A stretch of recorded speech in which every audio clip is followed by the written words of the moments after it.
Bismillahirrahmanirrahim. Assalamualaikum warahmatullahi wabarakatuh. Alhamdulillahi rabbil alamin. Wabihi nasta'inu ala umri dunya waddin. Wa sallallahu ala nabiyyina Muhammadin wa ala alihi wa sahbihi ajma'in. Amma ba'd. Kita panjatkan puja dan syukur kehadirat Allah tabaraka wa ta'ala. Pada kesempatan malam yang berbahagia kali ini, kita masih kembali diberi kekuatan, kesehatan, hidayah serta taufik dari Allah Jalla wa'ala, sehingga kita bisa kembali menghadiri pengajian rutin tafsir kita ini di Masjid Agung Darussalam Purbalingga. Kita berharap semoga Allah Subhanahu wa ta'ala berkenan untuk melimpahkan kepada kita semuanya ilmu yang bermanfaat, sehingga bisa kita amalkan sebagai bekal untuk menghadap kepada Allah Jalla wa'ala. Amin. Salawat dan salam semoga senantiasa tercurahkan kepada junjungan kita Nabi besar Muhammad sallallahu alaihi wasallam, kepada keluarganya, sahabatnya, dan umatnya yang setia mengikuti tuntunannya hingga di akhir nanti. Seperti biasanya, sebelum kita mengawali kajian tafsir pada kesempatan yang berbahagia kali ini, kita akan membaca bersama surat yang mulia, yaitu surat Al-Balad. Mudah-mudahan Allah Azza wa Jalla memberkahi majelis kita. أعوذ بالله من الشيطان الرجيم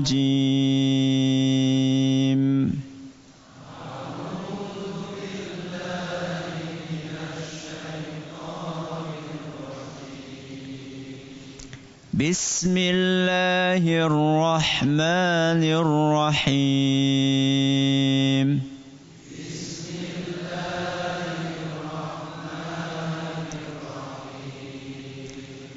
لا أقسم بهذا البلد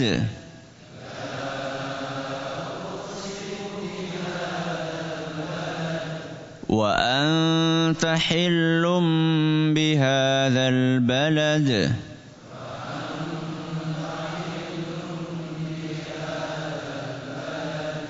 ووالد وما ولد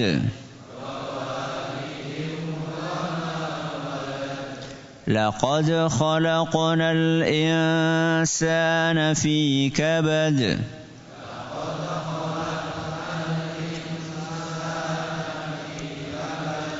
أيحسب أن لن يقدر عليه أحد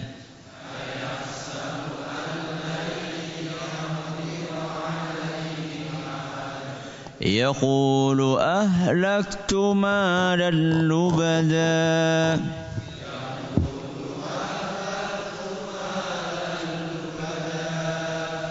أيحسب أن لم يره أحد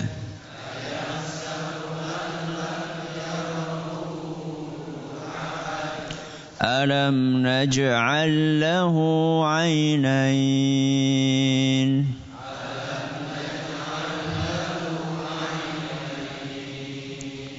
ولسانا وشفتين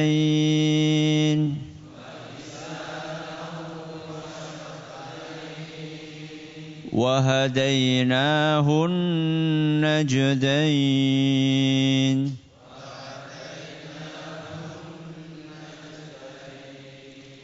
فلاقتحم العقبة وما أدراك ما العقبة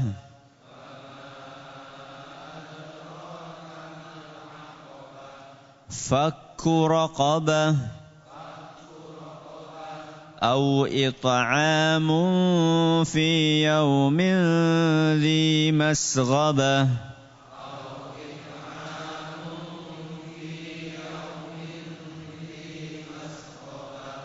يتيما ذا مقربة أو مسكينا ذا متربة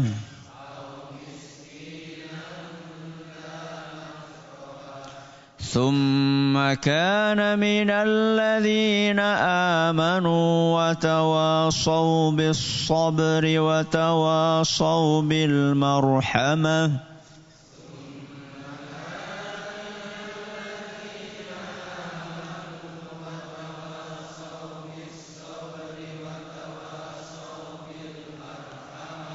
أولئك أصحاب الميمنة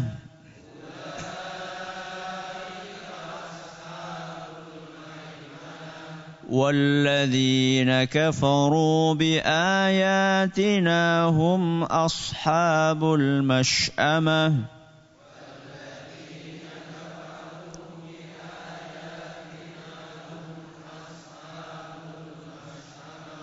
عليهم نار مؤصدة.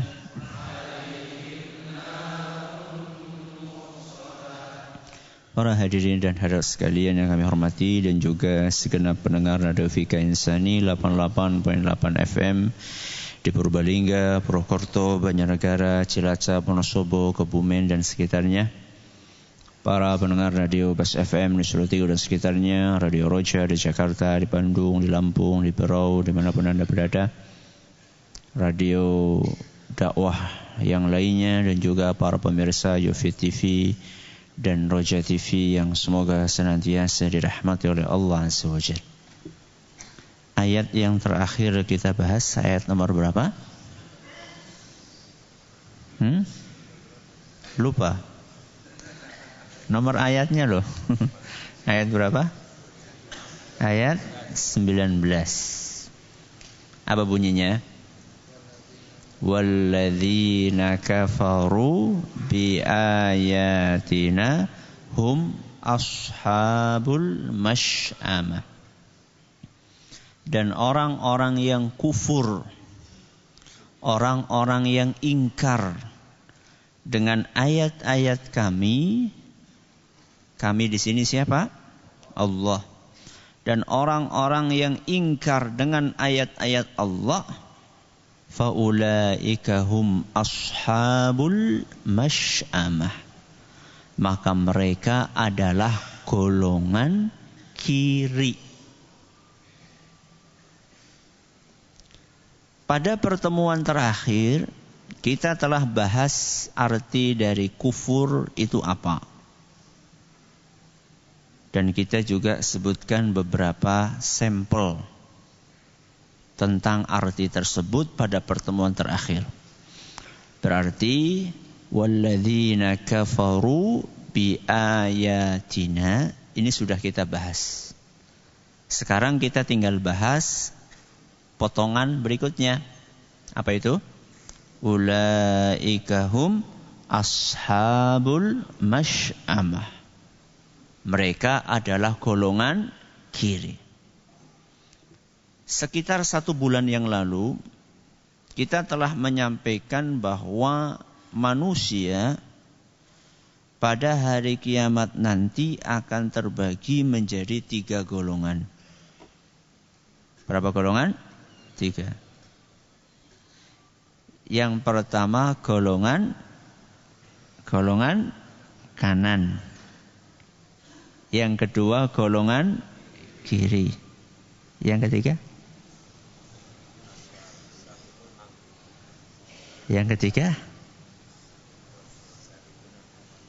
As-sabiqun al-muqarrabun, yaitu orang golongan yang sangat dekat dengan Allah Subhanahu wa ta'ala.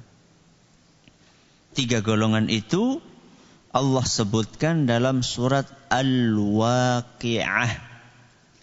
Surat apa? Al-Waqi'ah. Ayat 7 sampai 11.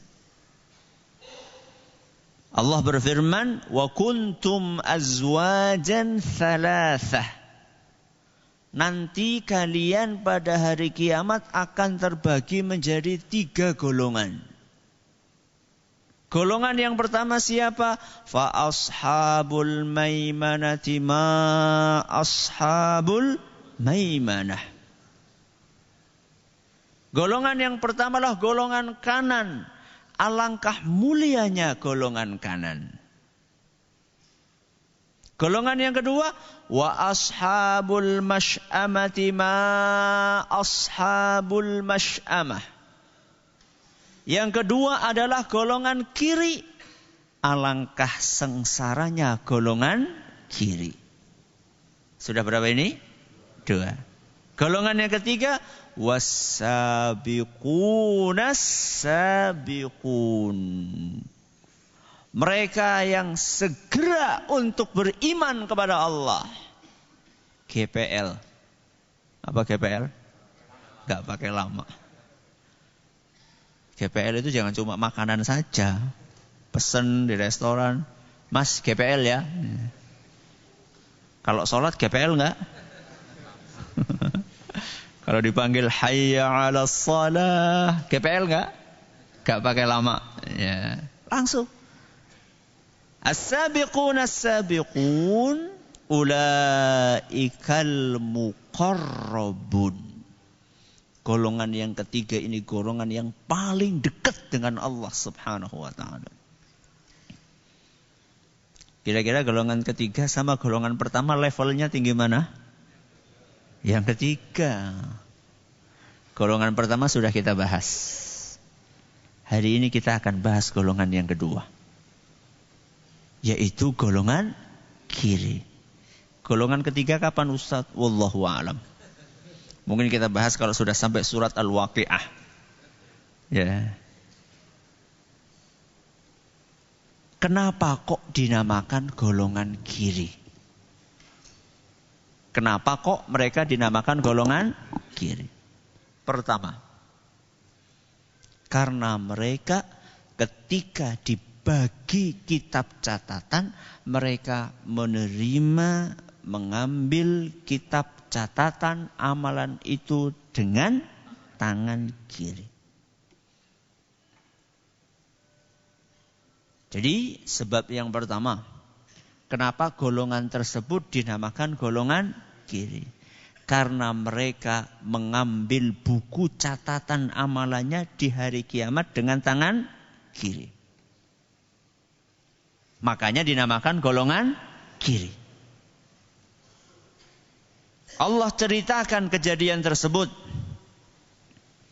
dalam surat Al-Haqqah. Surat apa?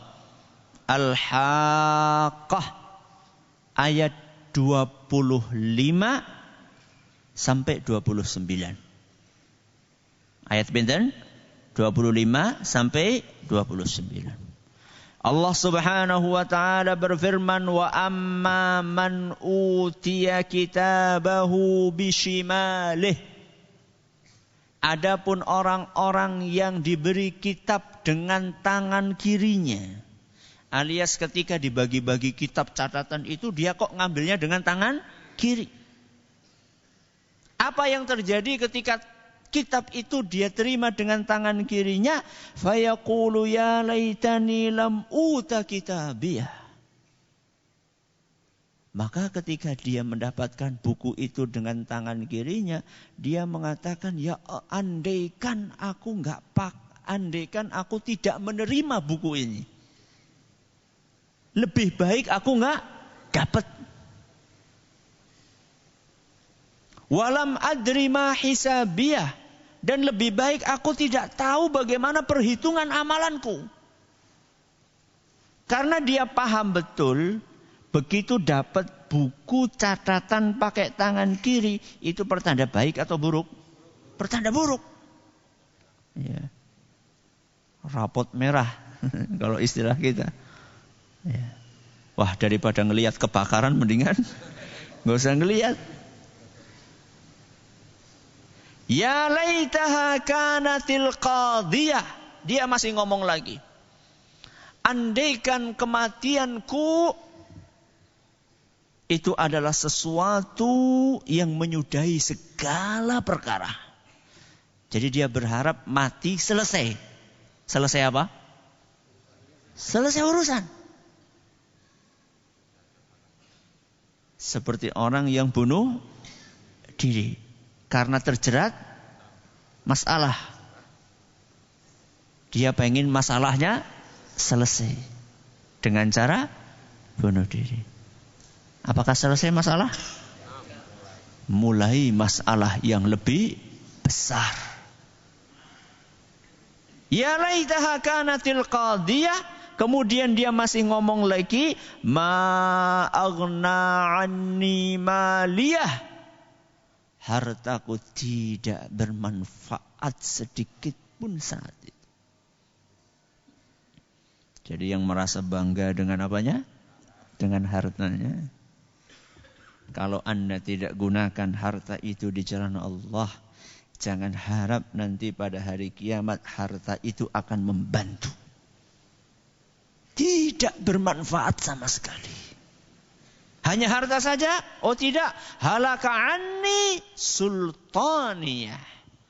Dan kekuasaanku sudah musnah. Yang sekarang petenteng dengan apanya? Dengan jabatannya. Setinggi apapun jabatan Anda, nanti hari kiamat tidak ada manfaatnya. Kecuali seandainya jabatan tersebut digunakan untuk membela agama Allah.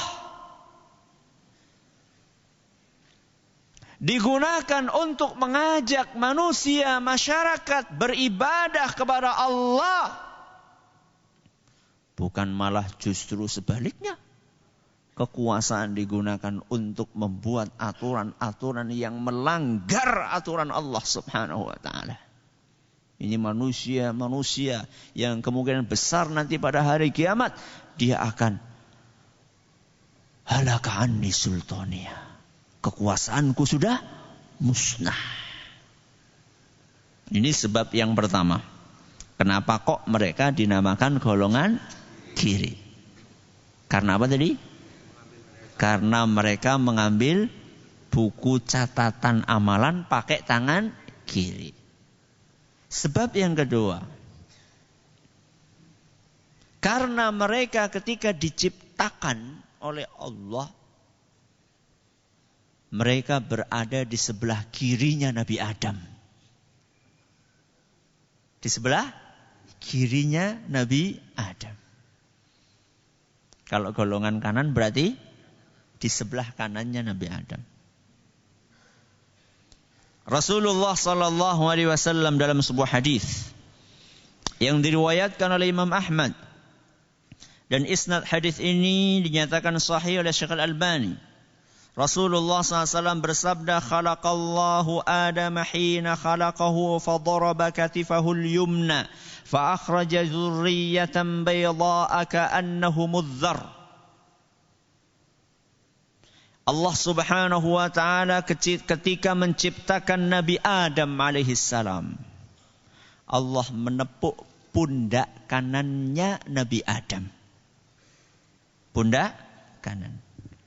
Kemudian muncullah keturunan-keturunannya yang warnanya putih. Ini yang di mana? Yang di mana? Sebelah kanan. Wa dharaba katifahu al-yusra fa akhraja dhurriyyatan sauda'a ka'annahumul humam. Kemudian ditepuk pundak kirinya Nabi Adam. Lalu dikeluarkan keturunan Nabi Adam ditaruh di sebelah kiri dan warna mereka hitam seperti hitamnya arang. Yang satu di mana? Kanan. Yang satu di kiri. Faqala lilladzi fi yaminihi.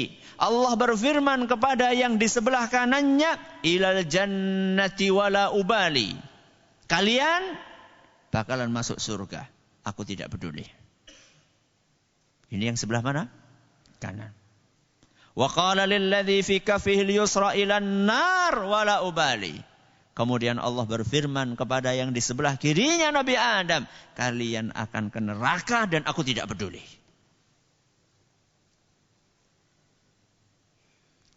Kulo kalian jenengan sing pundi?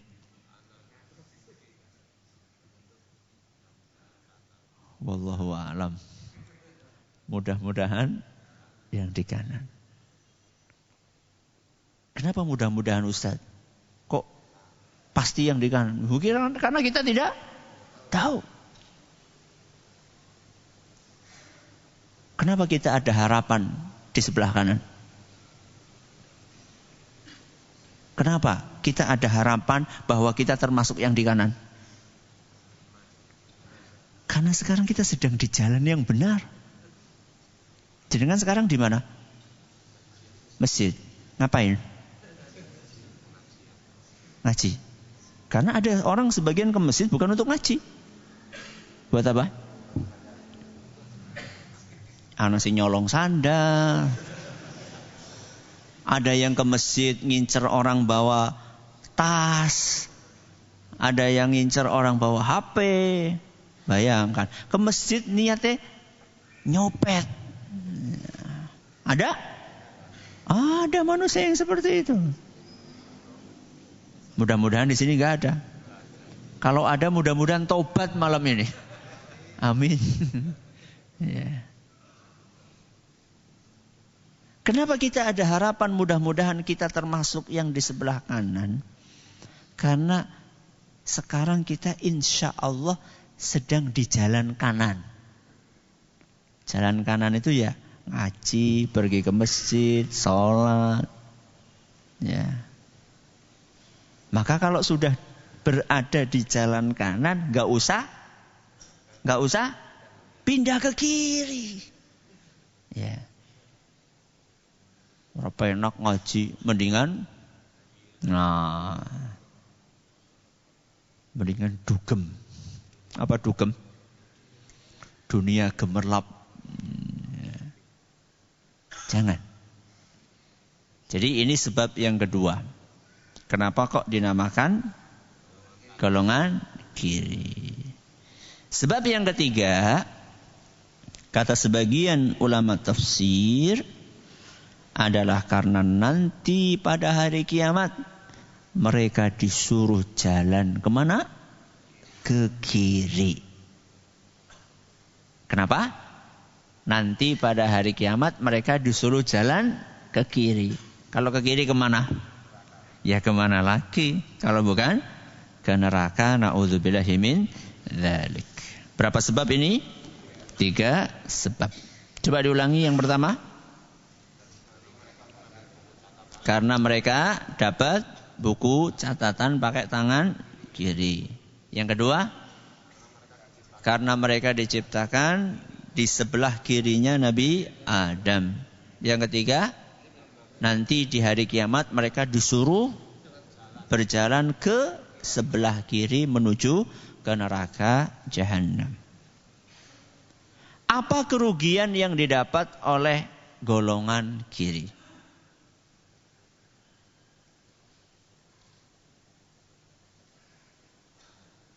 Apa kesusahan yang akan menimpa mereka saat mereka dapat kitab pakai tangan kiri?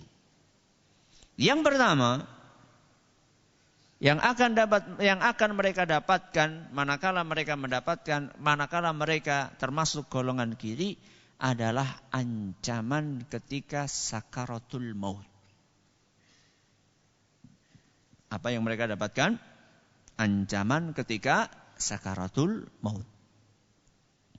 Dan ini bertolak belakang dengan golongan kanan. Masih ingat dulu kalau golongan kanan, apa yang mereka dapatkan ketika sakaratul maut? Selamat. Ucapan selamat. Ucapan selamat dari siapa? Dari malaikat.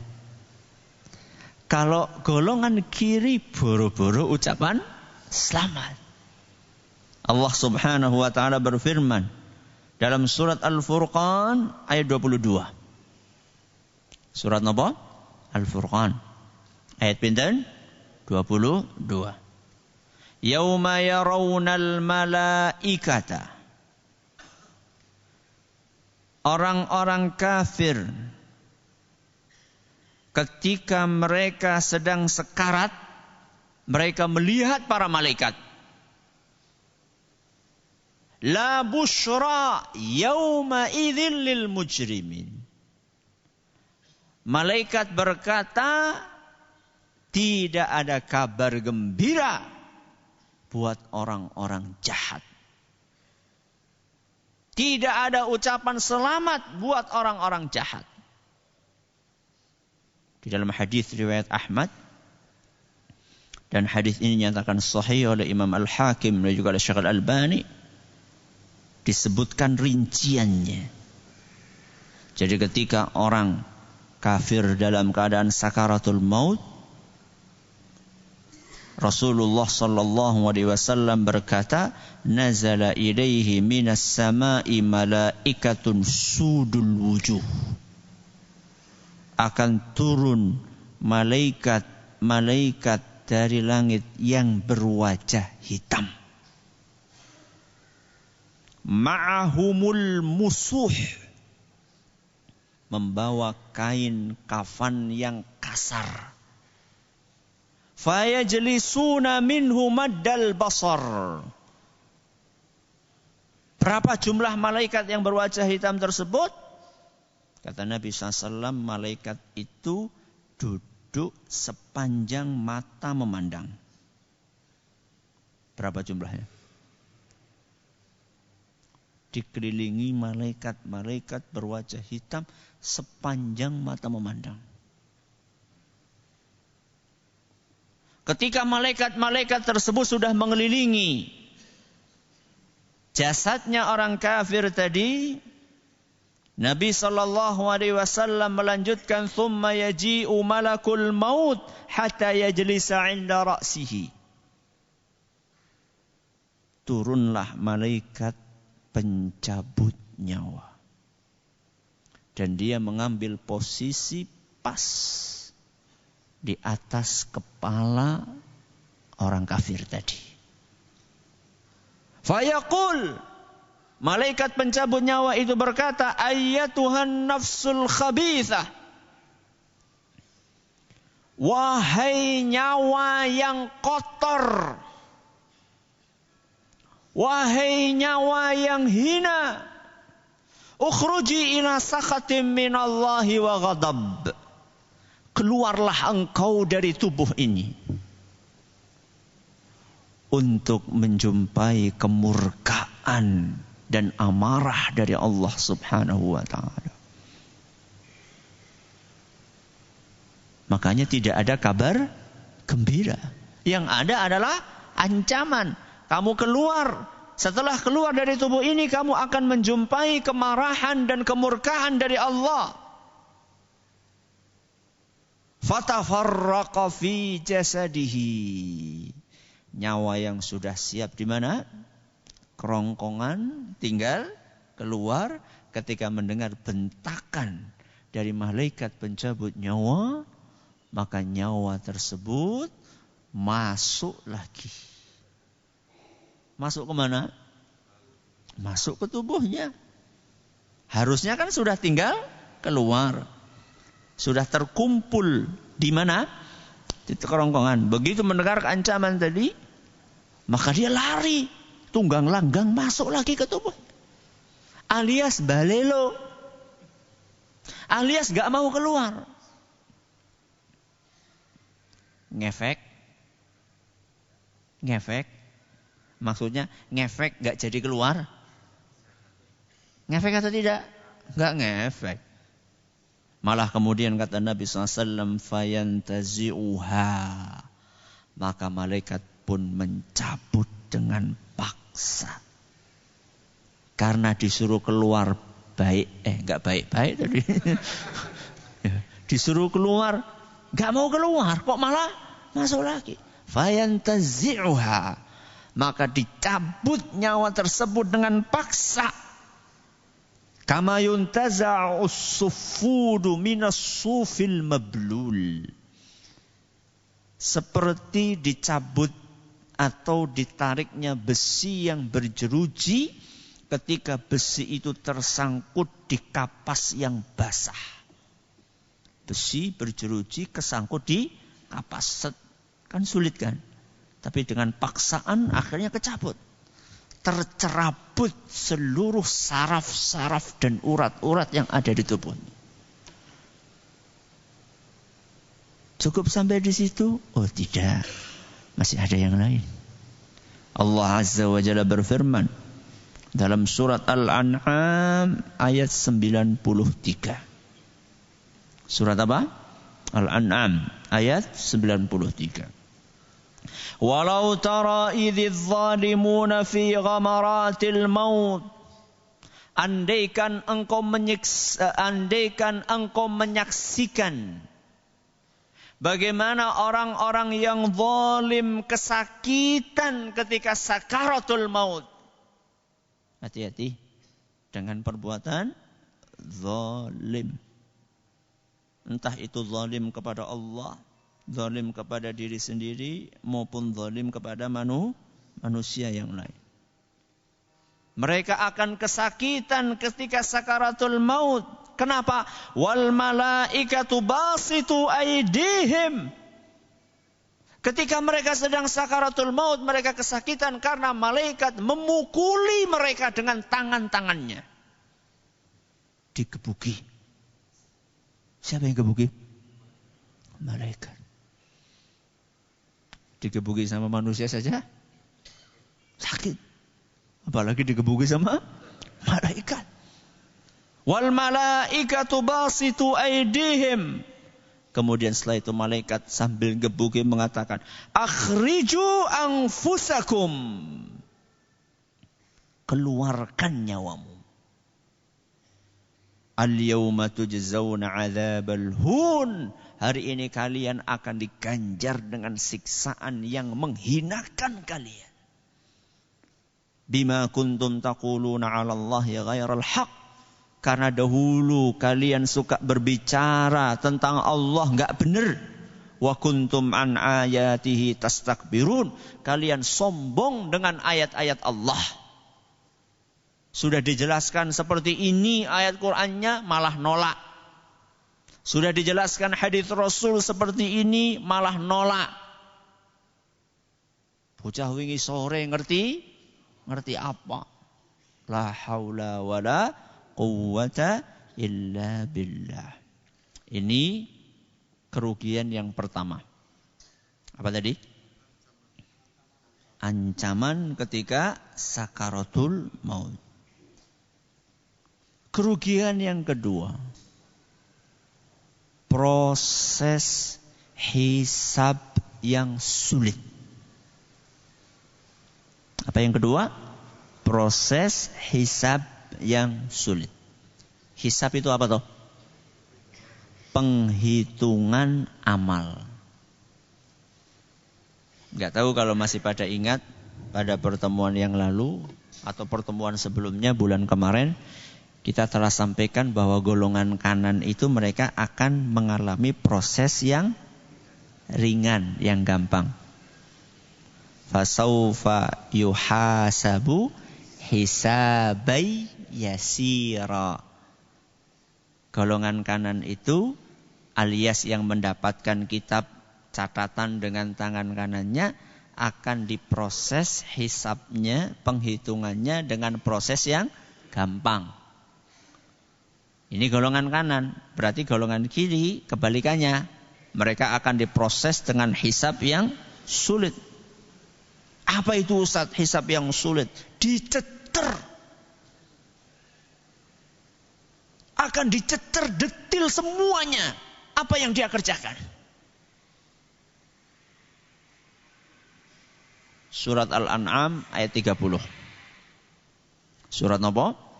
Al-An'am ayat 30. Allah berfirman, "Walau tara idh wuqifu 'ala rabbihim qala alaysa hadza bil haqq." Andaikan kalian melihat bagaimana orang-orang kafir mereka disuruh berdiri di hadapan Allah. Kemudian ditanya sama Allah Subhanahu wa taala, "Alaysa hadza bil haqq?" Bukankah proses ini benar-benar ada? Karena ketika di dunia mereka nggak percaya. Urana mati ya bubar. Mati ya wis. Ngapain capek-capek beramal. Ngapain capek-capek sholat? Nanti seandainya sudah capek-capek sholat, ternyata hari kiamat gak ada surga, gak ada neraka, gimana? Gimana? Jadi kan kalau ditanya kayak gitu, gimana jawabnya? Kesel-kesel ngaji, jebule orang anak surga, gimana? Ya dibalik aja pertanyaannya. Kalau ternyata ada, gimana? Wis orang ngaji, orang sholat. Ya. Dan pasti ada. Ini contohnya. Yang ngabarkan tadi siapa? Allah. Yang ngabarkan bahwa nanti orang-orang kafir pada hari kiamat akan disuruh berdiri di depan Allah. Kemudian ditanya, alaysa hadza bil haq? Bukankah ini benar-benar ada? Siapa yang menyampaikan itu? Allah. Mungkin enggak Allah bohong? Tidak mungkin, mustahil. Allah subhanahu wa ta'ala berdusta. Maka begitu dicecar sama Allah subhanahu wa ta'ala. Alaysa hadza bil haq? Bukankah ini benar-benar ada? Qalu bala wa rabbina. Maka mereka pun menjawab, iya wahai Allah. Lemas sudah. Ya. Kemudian Allah mengatakan, qala fadzuqul 'adzaba bima kuntum takfurun. Sekarang rasakan akibat dari pengingkaran kalian. Rasakan siksaan atas pengingkaran kalian tentang adanya kejadian pada hari ini. Ini proses hisab yang sulit. Dan salah satu yang membuat sulit adalah karena seluruh anggota tubuh kita disuruh ngomong. Kecuali mulut. Itu Allah sebutkan dalam firman-Nya, al-yawma nakhtimu ala afwahihim wa tukallimuna aydihim wa tashhadu arjuluhum bima kanu yaksibun. Surat napa? Yasin. Kok wis hafal? Ayat pinten? Ayat pinten? Ayat 65. Al-yawma nakhtimu ala afwahihim. Pada hari ini mulut-mulut mereka kami kunci. Kalau di dunia kan masih bisa bersilat lidah. Di hadapan hakim masih bisa bohong. Ya. Di hadapan orang lain masih bisa berkelit. Itu di mana? Di dunia. Di akhirat tidak bisa. Al-yawma nakhtimu ala afwahihim. Pada hari ini kami kunci mulut mereka. Wa tukallimuna aydihim. Yang disuruh ngomong siapa? Tangannya. Si ngomongnya kepriwe Ustaz? Itu enggak penting untuk jenengan pikirkan. Karena itu bukan urusannya jenengan. Allah bisa enggak nyuruh tangan ini ngomong? Gampang banget buat Allah subhanahu wa ta'ala. Itu urusannya Allah. Allah yang akan membuat tangan ini menjadi bisa berbicara. Wa tashhadu arjuluhum. Dan kakinya juga bersaksi. Mulut boleh mengatakan, kamu tadi kemana? Ngaji. Kakinya, enggak kok. Kemana? Ke diskotik. Ke diskotik ngakunya ngaji. Itu di dunia boleh, bisa. Bukan boleh, bisa. Di dunia bisa itu ngomong. Tidak sesuai dengan apa yang dilakukan oleh kaki. Nanti pada hari kiamat gak bisa. Karena mulutnya dikunci, yang disuruh ngomong adalah kaki. Wa tashhadu arjuluhum bima kanu yaksibun. Kaki mereka akan bersaksi atas apa yang telah mereka kerjakan. Dan itu seluruh nikmatnya akan ditanya sama Allah. Jadi nikmat yang kita dapatkan ketika di dunia, yang kecil-kecil, yang besar-besar nanti akan ditanya. Dan untuk apa nikmat tersebut? Dalam hadis riwayat Muslim, Nabi kita sallallahu alaihi wasallam bersabda, "Fayalqal 'abda fayaqul." Pada hari kiamat nanti Allah Subhanahu wa taala akan menemui para hambanya. Kemudian Allah berfirman, "Alam ukrimka wa usawwidka wa uzawwijka."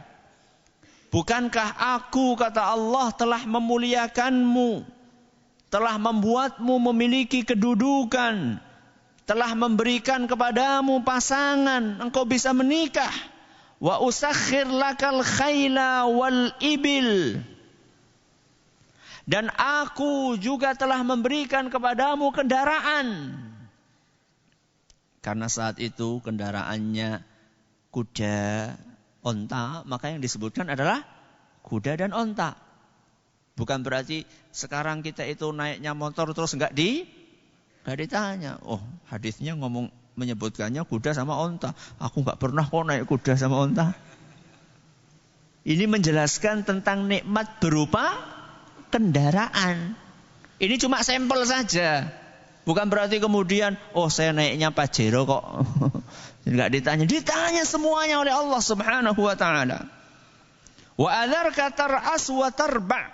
Dan aku biarkan engkau menjadi pemimpin. Semuanya akan ditanya sama Allah, dicecer. Itu buat apa? Maka kemudian Allah Subhanahu wa taala bertanya lagi. Setelah ditanya sama Allah Azza wa Jalla, bukankah kami telah berikan bukankah kami telah berikan itu? Iya wahai Rabbi, iya. Kemudian Allah Azza wa Jalla berfirman, afadhananta annaka mulaqi. Apakah dahulu ketika di dunia engkau mendapatkan nikmat-nikmat tersebut, engkau sempat berpikir bahwa nanti pada hari kiamat engkau akan bertemu denganku? Fayaqulu la. Enggak wahai Rabbi. Dia enggak kepikir karena sibuk dengan dunianya. Maka kemudian Allah mengatakan, fa inni ansaka kama nasitani. Sekarang aku akan abaikan kamu sebagaimana dulu kamu mengabaikan aku. Sekarang aku akan lupakan kamu. Aku tidak akan pedulikan kamu sebagaimana dahulu kamu tidak pedulikan aku. Sebagaimana dahulu engkau dipanggil untuk salat dan kamu tidak mau untuk memenuhi panggilan tersebut. Sekarang balasannya, aku tidak akan pedulikan kamu. Sebagaimana dahulu engkau kuperintahkan untuk sujud, kuperintahkan untuk membayar zakat, kuperintahkan untuk belajar agama, tapi engkau abaikan, maka sekarang aku abaikan engkau. Itu proses hisab yang sulit. Ya. Kemudian Nabi melanjutkan cerita orang kedua, mirip cerita orang yang ketiga. Ditanya sama Allah Subhanahu wa ta'ala dengan pertanyaan-pertanyaan tadi. Bukankah kamu sudah dikasih ini, sudah dikasih ini, buat apa coba? Ternyata orang yang ketiga mengatakan, ya Rabbi amantu bika wa bi kitabika wa bi rusulika wa sallaitu wa sumtu wa tasaddaqtu wa yuthni bi khairin mastata'. Orang yang ketiga ini jawabannya beda. Jawabannya, bukankah kami telah beri nikmat? Iya. Buat apa nikmat tersebut? Wahai Rabbi, aku gunakan untuk beriman kepadamu, kepada kitab-kitabmu, kepada para rasulmu. Aku sholat, aku puasa, aku sedekah. Disebutkan seluruh kenikmatan, seluruh amal-amal kebajikan yang dia pikir sudah dia lakukan. Maka kemudian Allah mengatakan, hahuna, sini. Kemudian Allah melanjutkan, al-ana nab'atsu syahidana 'alaik. Sini, kamu jujur atau tidak jujur, kami akan datangkan saksi-saksi kami. Maka dia pun berpikir, siapa saksi-saksinya? Kemudian tiba-tiba mulutnya tidak bisa berbicara. Fayukhtamu ala fihi. Tadi kan dia ngomong, oh saya gini. Sempat-sempatnya bohong. Kapan? Di hadapan Allah. Maka tiba-tiba mulutnya dikunci sama Allah subhanahu wa ta'ala. Fayuqalu li fakhidhihi wa lahmihi wa idhamihi intiqi. Setelah mulutnya dikunci, Allah subhanahu wa ta'ala berfirman kepada pahanya, kakinya. Allah berfirman kepada dagingnya. Allah berfirman kepada tulangnya. Bicaralah kalian. Itu saksi-saksinya. Fatantiqu fakhidhuhu wa lahmuhu wa idhamuhu bi'amalih. Maka akhirnya pahanya, kakinya, dagingnya, tulangnya, semuanya berbicara. Fadzalikal munafiq. Itulah orang munafik. Orang munafik salat napa mboten? Salat. Haji napa mboten? Haji. Malah dian ping kopang kabeh. Umrah napa mboten? Umrah. Akan tetapi bukan karena Allah, tapi karena kepentingan duniawi. Dia melakukan ibadah tersebut cuma karena pencitraan. Ngertos pencitraan? Nopo pencitraan? Ben keton apik anwar pilihan. Na'udzubillahi min dzalik. Kerugian yang ketiga apa? Ini yang akan kita lanjutkan pada pertemuan yang akan datang, insyaallah. Wallahu taala a'lam wa alam. Terima kasih atas perhatiannya. Mohon atas segala kurangnya kita tutup dengan membaca subhanakallahumma wa bihamdika asyhadu an la ilaha illa anta astaghfiruka wa atubu ilaik. Assalamualaikum warahmatullahi wabarakatuh.